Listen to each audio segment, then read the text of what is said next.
Here she is, the Liberty Dome. One big sweaty armpit.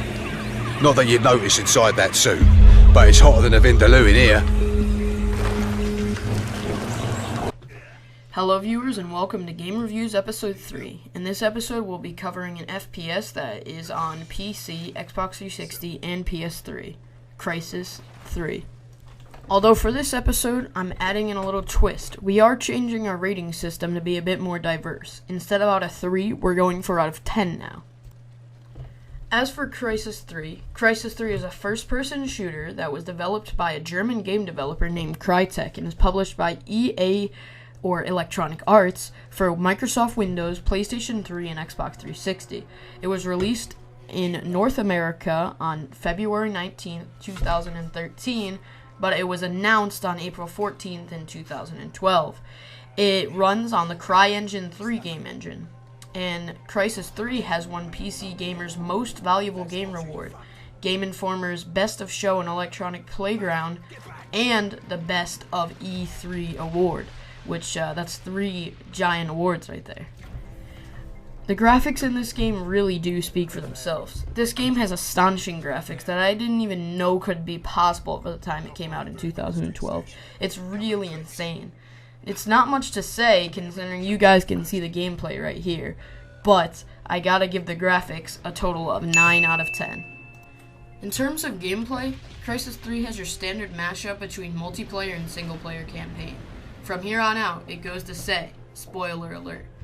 In the campaign, you take on the role of an android combat machine that goes by the codename Prophet. The game takes place in New York in the year 2047, 24 years after the events that take place in the second Crysis game. The whole game plays out on a revenge mission, as Prophet goes against a company, an evil organization, I should say, named Cell. Cell is building quarantine nanodomes, as they call them, and running extremely high-value experiments on a group of aliens that have invaded our homeland that goes by the name of the Ceph. The Ceph don't play a giant role in the game, as not much story revolves around killing them rather than Cell agents, until about midway through. Long story short, the Ceph are really powerful aliens and the Cell is a corrupt company. Cell's goal is, instead of trying to stop Ceph and elude them from the planet, they want to use them to benefit themselves. So, they're bent on world domination. The Ceph just want humans dead. You act as the middleman. For multiplayer, it's okay, but you simply just attack other players like team deathmatch style, so there's not much there. But the story really makes up for that, so I'm going to have to give the whole gameplay a review of 8.5 out of 10.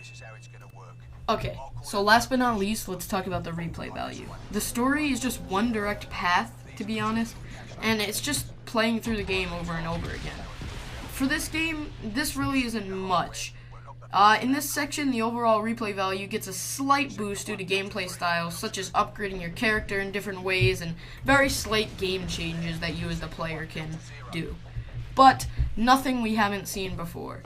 For replay value, I'm going to have to give it a 7 out of 10, because it can get pretty repetitive pretty fast. Now, for an overall game rating, this gameplay is going to have to get, let's hear that drum roll, an 8 out of 10.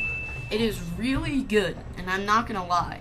But it could be better in terms of replay value if they added in better multiplayer, and it could be a little bit better in terms of gameplay, once again, if they implemented more multiplayer strategies and whatnot.